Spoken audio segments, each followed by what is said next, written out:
Okay, let's get started. 3D Max lights, camera, and geometric modeling. From today, actually from last week, so far we have learned some renderers using mental ray in 3D Max. And last week we experienced some geometric modeling. From today, we're going to deal with the geometric modeling. But geometric modeling is supposed to be visualized. So we're going to handle some series of rendering issues using mental ray as well. So today, series of requests for today's lab exercise and a brief lecture, okay, just 1 hour quick lecture. And then we're going to move on to the lab exercises intensively, okay? So all the red fonts here, your requirements for today, okay? For 3D Max modeling, from now on, you need to submit Max file, okay? And those JPG files are render file or just screenshot, okay? In order not to open your file, Max file, as always. So I can see your screenshot or simple render scene, what you have created, okay? And I can open the Max file for checking whether you are doing well or not. For renderers, rendering lab exercises, as always, just render output files, okay? And at the end, one JPG file means your final products, kind of photorealistic render, okay? Practice using your geometry, okay? Today created your geometry and techniques you have learned, finalize. So this one might be taking time. But anyway, let's move on. Lights in 3D Max. Actually, in any other 3D renderers visualizations, if there is lighting objects like those lighting bulbs, they are geometry. But actually for rendering, you have to place light object, okay? So quickly look at light objects, how it works, okay? We're going to use photometric light as I introduced you last week, or similar, some advanced lighting system, okay? Simply because they support ray tracing, okay? Good light means ray traced high quality light in order to make your scene realistic and natural. And also looking professional. Looking professional is very important, okay, for designers. Anyway, here is the interface of 3D Max actually, but this interface is 3D Max interface. Basically, any other renderers lighting option have same. Think about SketchUp V-Ray's lighting features, okay? Same. But anyway, basically we can turn on and off, of course, and we can turn on and off shadows, shadow casting, shadows for object, okay? And you can exclude some specific object. Think about there are two boxes, okay? And your light, 2 boxes, shadow casting will be created. But if you click this object, exclusive of ray shadow casting, second box never generates shadow, okay, from that light. You can control in that level. And also, distribution type is another important thing, okay? Photometric web or mental ray specific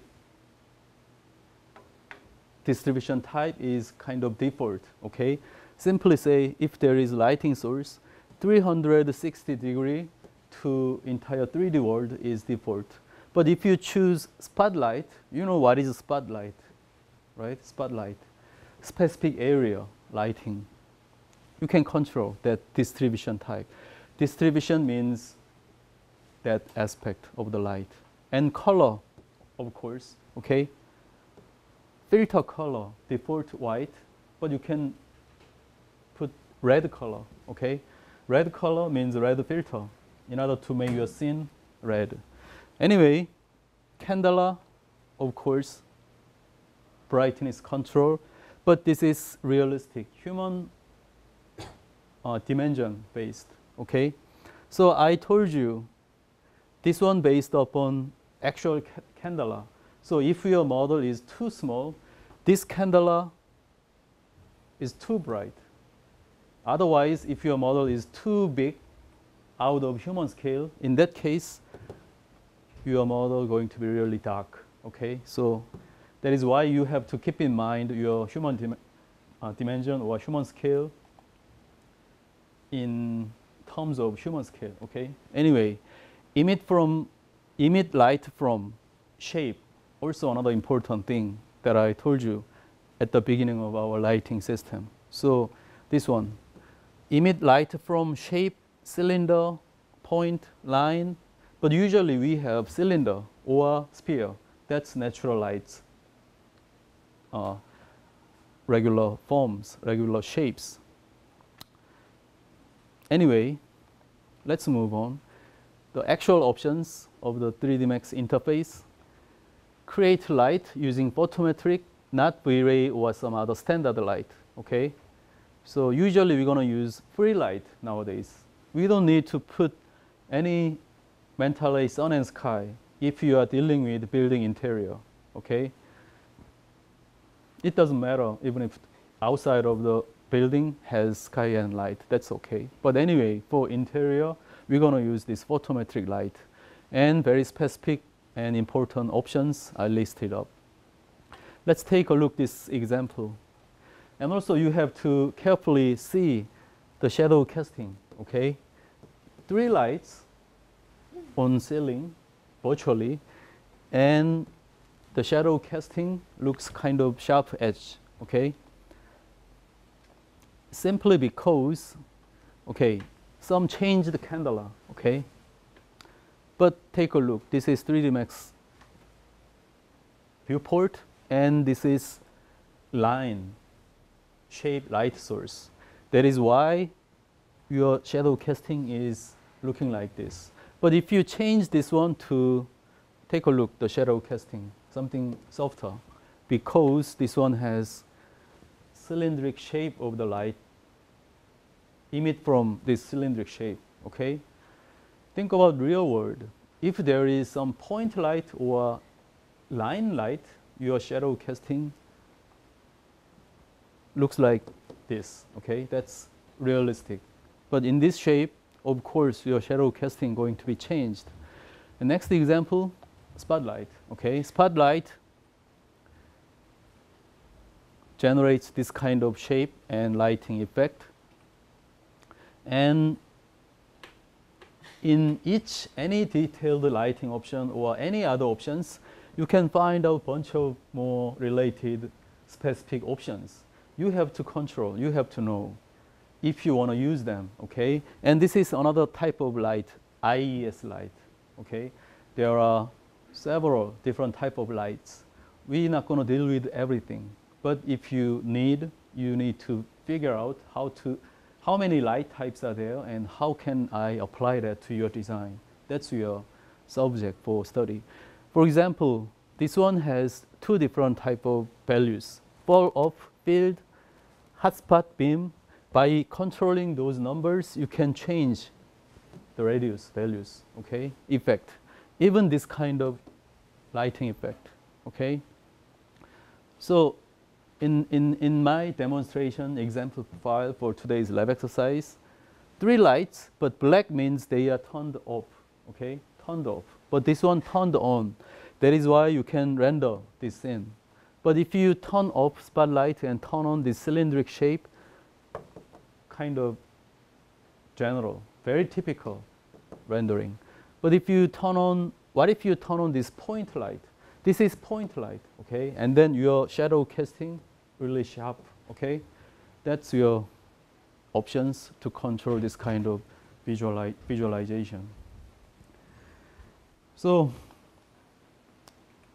next issue is camera. Okay, we're going to deal with lighting options. We're going to see using actual demonstration in the lab exercise. Next thing, camera. You need to know some important theories, okay, about the camera.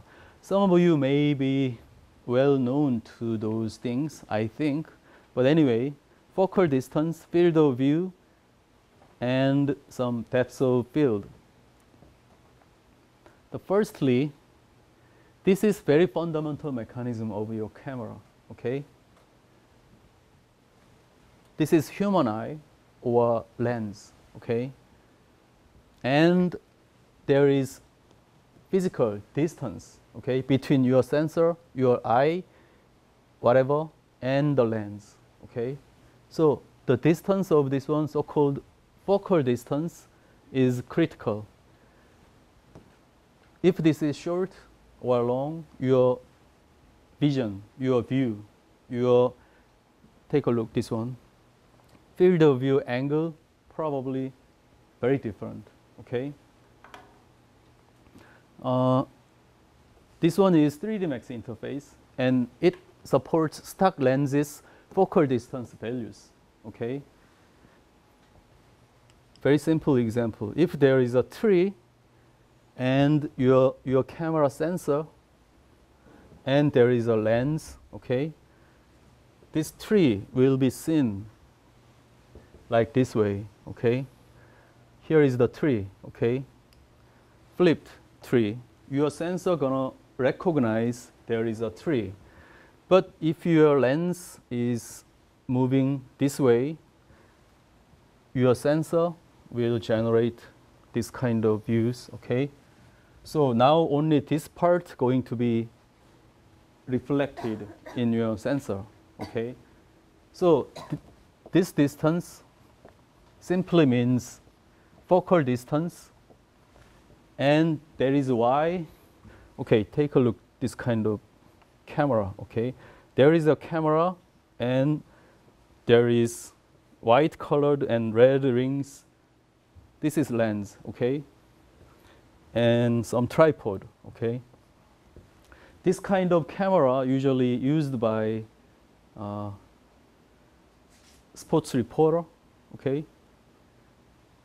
Players on the ground, they are playing soccer or baseball, whatever. But by taking the pictures with those lenses, you can see sweats on his face, okay? Something like taking pictures just in front of him on the ground. But the reporters, they supposed to be outside of the ground, okay? That is why they use this lens. Why this lens is too big, too long? This focal distance should be long, okay? In order to take pictures very far from your eye or sensor, but you can take this one in a big size, okay? Otherwise, if your lens is very close, okay, very close, your scene going to be really broad, okay, wide. This is so-called wide lens, ultra-wide lens, and this is telescope lens, okay? Ultra-wide lens usually very good for architectural designers, interior architects designers, simply because you can take pictures entirely of this room, of specific inside of space or outside of the building. Anyway, you can use those stock lenses, okay, as a default focal distance values.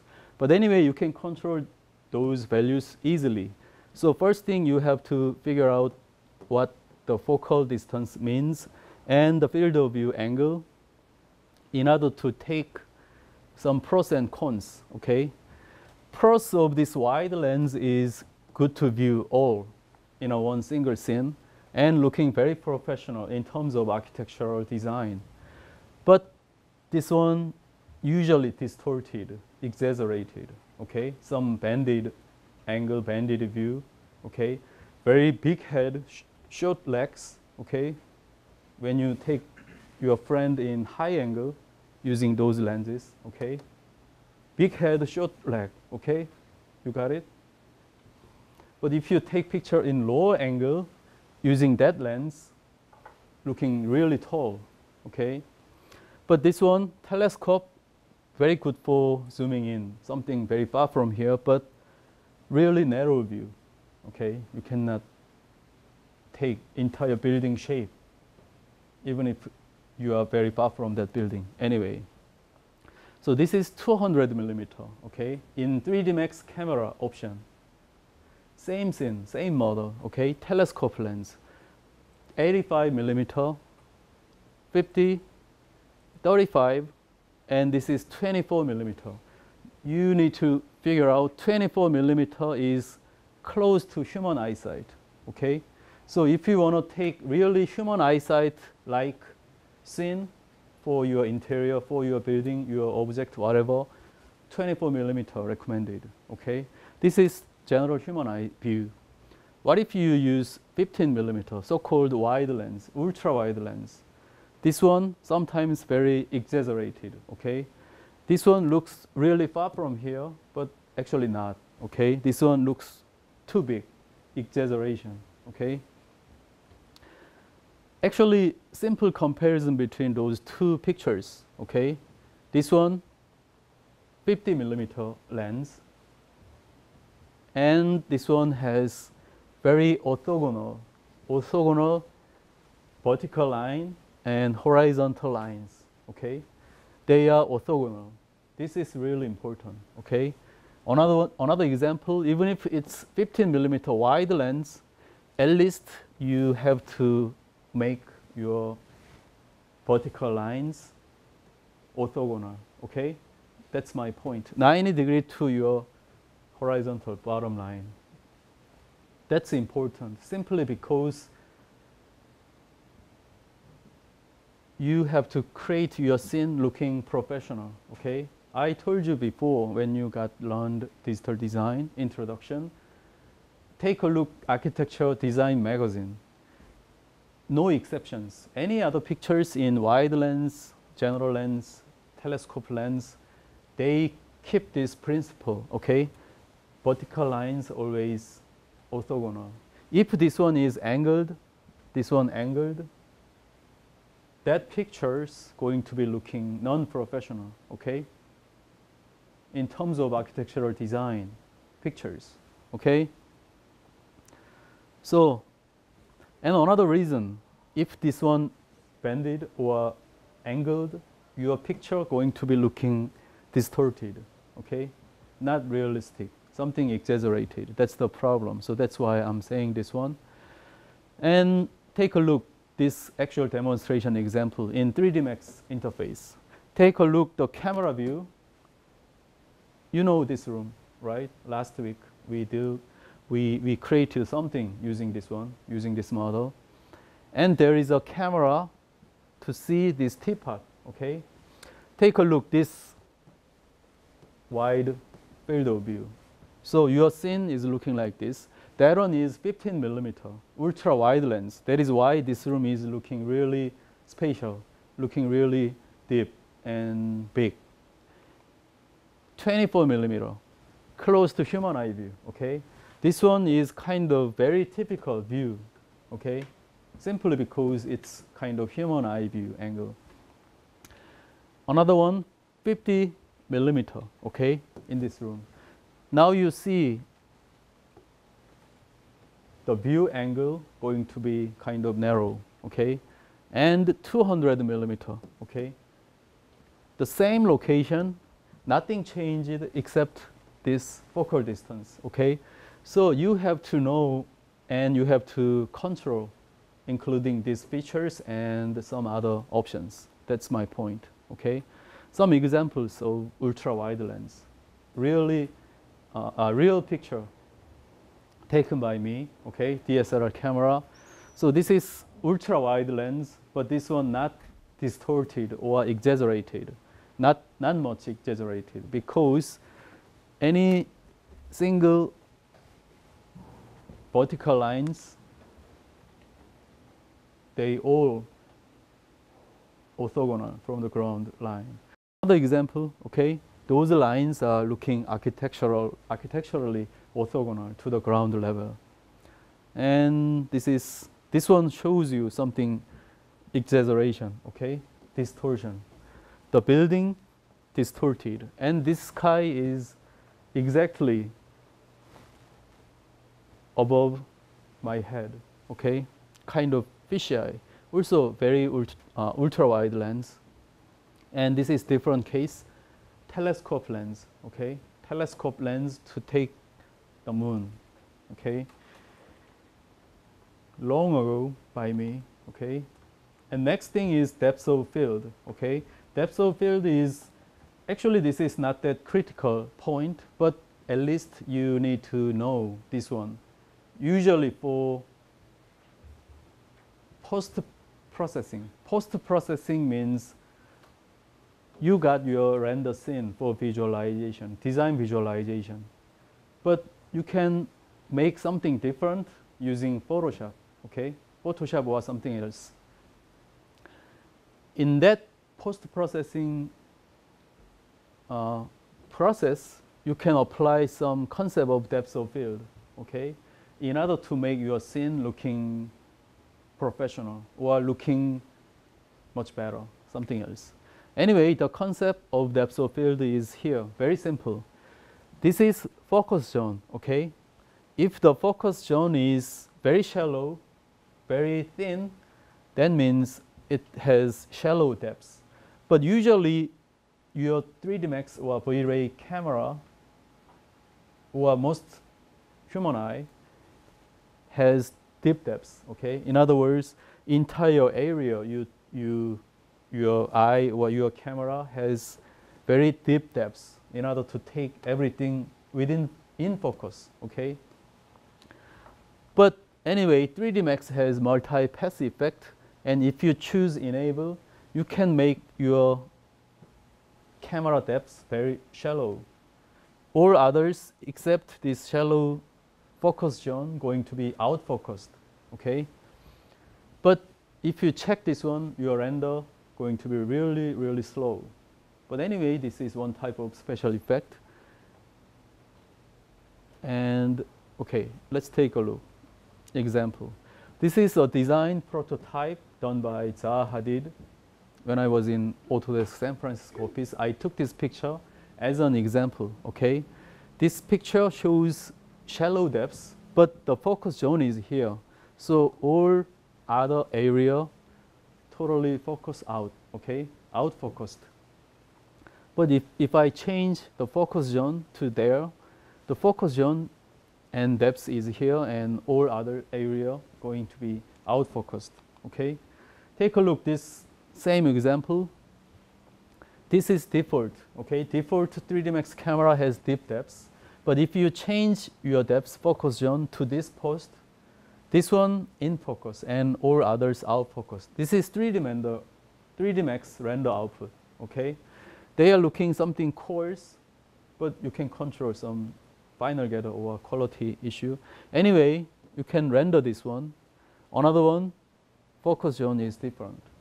But actually, take a look this one. This one looking much better. This one generated by Photoshop, okay? That is why you have to use Photoshop. This one takes just 1 minute, but if you render 5 times slower than normal render, that's why I'm saying we need to use something post-processing. Another example, render example, focus zone is here, shallow, all others out-focused.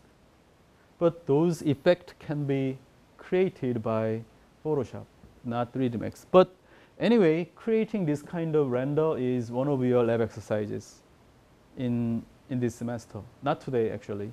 Anyway, we can generate this kind of render, okay? So let's quickly review some 3D geometric modeling issues. Let's dive into 3D geometric modeling issues again. This is review, okay?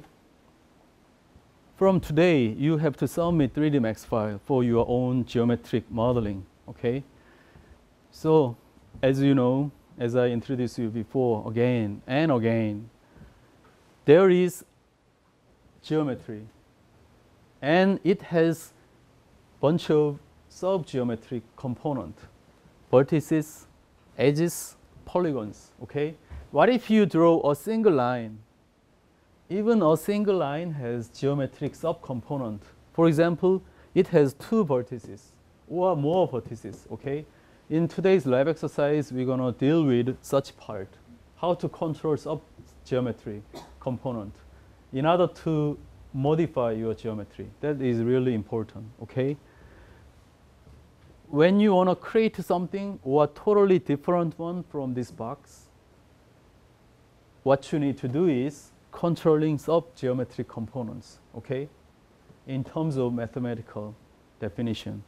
Anyway, this is the way of modeling 3D component, and representatively editable poly in 3D Max. Edit poly 3D Max has such components and will give you your contours, okay? When you choose vertex, when you click edge, when you click polygon, you will get amount of options, okay, for those subcomponents control.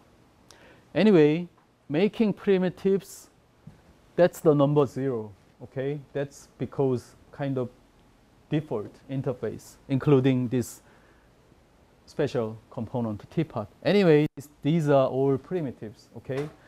The first, actually not first, the default way of creating 3D, those primitives, okay? So by using primitives, we can render this kind of photorealistic scene. That's what I told you, okay? The power of Max, or thanks to Autodesk material.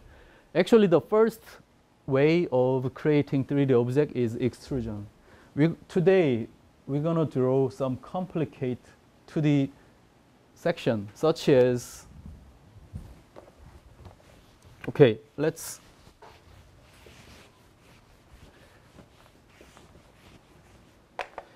if you draw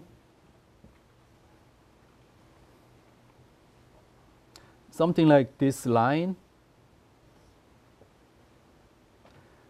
and if you draw some offset lines by using your own geometric line, like this, and extrude it to this way, okay? And this one going to be something like, okay, this way, okay? So now this one is kind of design table, okay? I know this is looking ugly, but if you define this section profile, one single line carefully in terms of human scale, and make an offset and extrude Z direction, and then you can create your own design table simply, okay, by this 2D line drawing. This is one of your lab exercise today, okay, lab exercise number 6. Design your own table, but not this kind of simple one, something better. Anyway, that is extrusion, okay? Lathing, for making a vase or cup today, you're going to use this one. And I'm going to show you lots of demonstration. Also sweeping, okay? Think about you need to create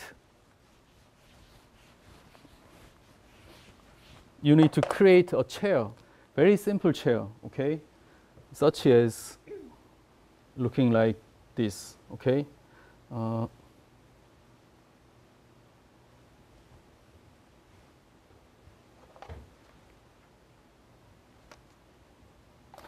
Okay, this one is kind of 3D line, and there is one single section profile, okay, circle.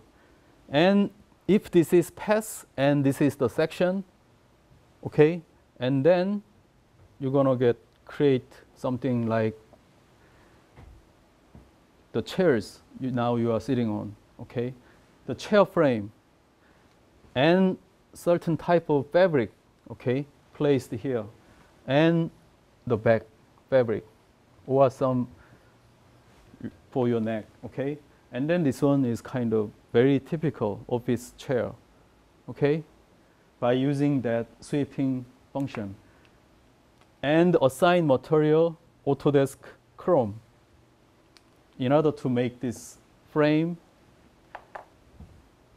looking like Chrome object, okay? That's the sweep. And also, this is one of your lab exercise today. and some others, scanning, Boolean operation, constructive solid geometry. Also, we're going to use certain type of this operation today. And also, next step to next week, we're going to have some architectural modeling, okay, using CAD file or some other modifiers, options, and so on. So next step to next week, we're going to make something architectural buildings, interior models, and so on. So those parametric options are also available, making something like this, okay? So geometric modeling and editing, here I list up what we're gonna do for today's lab exercise, okay? Controlling vertex, edge, polygon. On the vertex, there is weld fillet, okay? I'm gonna show you those very important options. But actually, in reality, in actual 3D Max interface, too many options, okay? Too many features. But here I simply list up very important and commonly used for interior architecture design measure, okay? This one, fillet, doesn't show up in polygon mode, okay? This is point specific. And something polygon specific, inset, okay? This one only visible when you click polygon edit mode and so on. Seeing is believing, so we're gonna deal with this one in actual lab exercise. And also modifiers in this modify tab, lots of very well-defined and very complicated modifiers available. So FFD, Turbo Smooth, Edit Poly, we're gonna use those modifiers today in the lab exercise, actually. So creating 2D, lofting, or this kind of lathing. Lathe is 3D Max interface. So for generating a curve, you can simply draw those lines, and you can control lines, okay, by controlling those points, vertices, and revolve it, okay, simply to generate this kind of curve or base. That's what one of your lab exercise. And take a look this one. The easiest way, actually you can create this one by drawing 2D section profile and extrude and attach floor.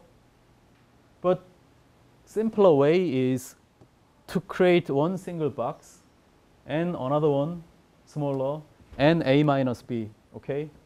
The Boolean operation. We're gonna do that today. And actually, edit poly, controlling subcomponents, this is the example.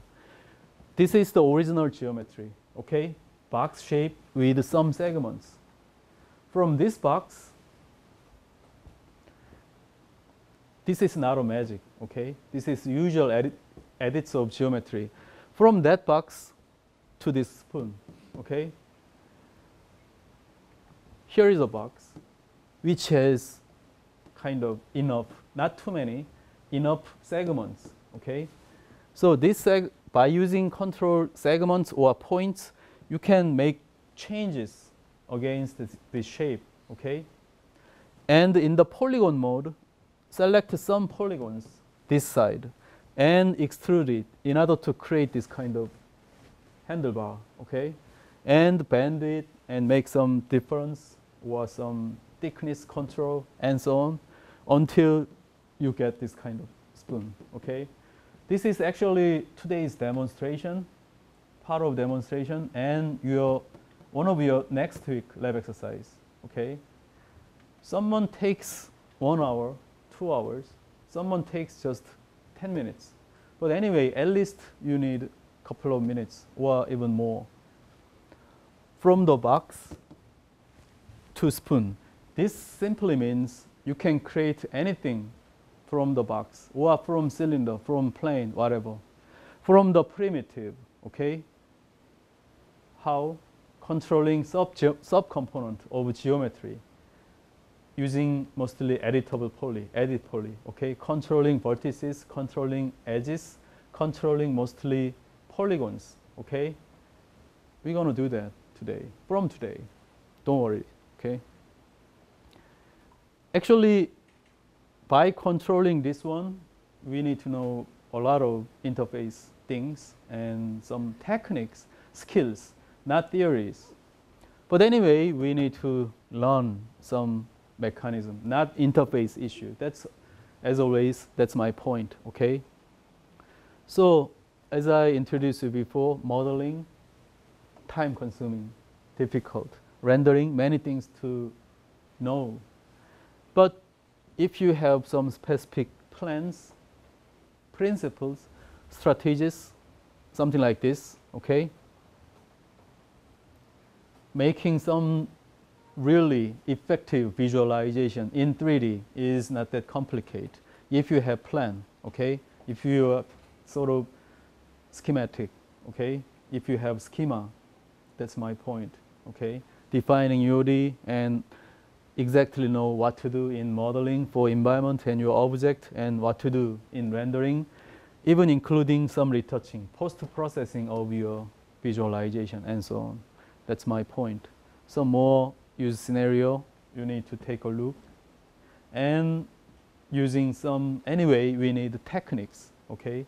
Even if I always put an emphasis only on some theories, background, mechanisms, and so on, but in reality, anyway, we need to know interface, such as hotkeys, some useful features, options, and so on, okay? That's my point. Let me quickly show you before getting into the lab exercise by using 3D Max interface, okay? This one. Inside of today's 3D Max folder, on the number 1, there is photometric light option, okay? Those demonstrations are related to today's lecture, not actual your lab exercise submission. That's why I'm opening this file, okay?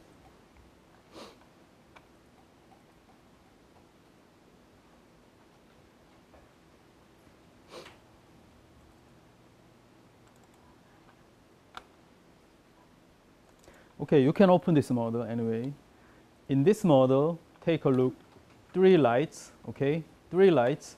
The firstly, this light in modify tab, now it's activated, okay? And then you can create this kind of spotlight option, okay? This is kind of specific. So, but if I turn off spotlight, and if I turn on this point light, okay, point light, this is point light, turn on this point light, and take a look.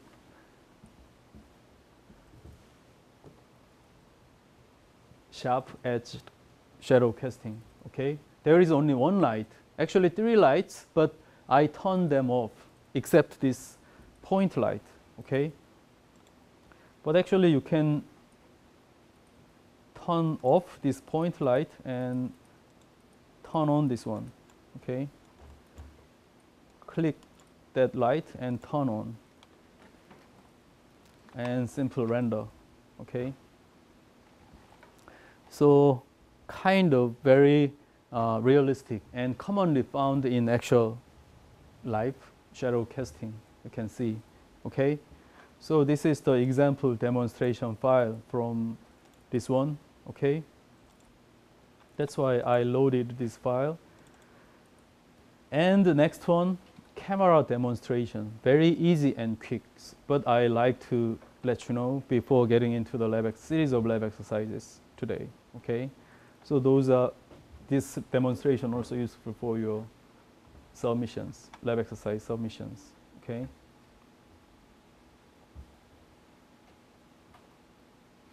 Okay, if you open this model,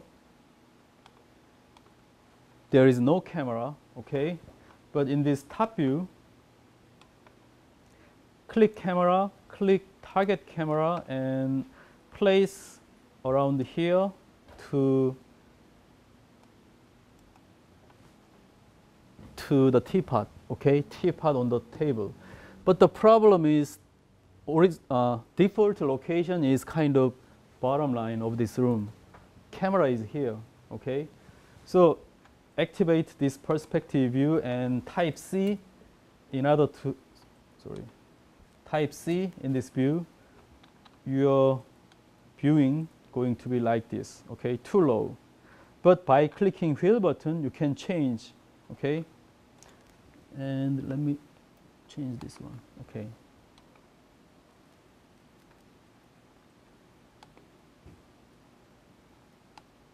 Okay, in terms of front view, take a look this front view. What if you control by clicking wheel button, okay? Now you see how it works, okay, like this. And if you click modify button, current camera lens is 43, okay? What if you click 15 millimeter, okay? 15 millimeter view, as I show you today. Actually, its view totally changed. 20, 24, close to human eyes, and 28, 35, 50, 85, 135, and 200, okay? This is exactly how this camera mechanism is working. So for the lab exercise, I'm gonna explain you what you have to do and submit. But anyway, this is how your camera is working, okay? So let's move on to the lab exercise, okay? After the break.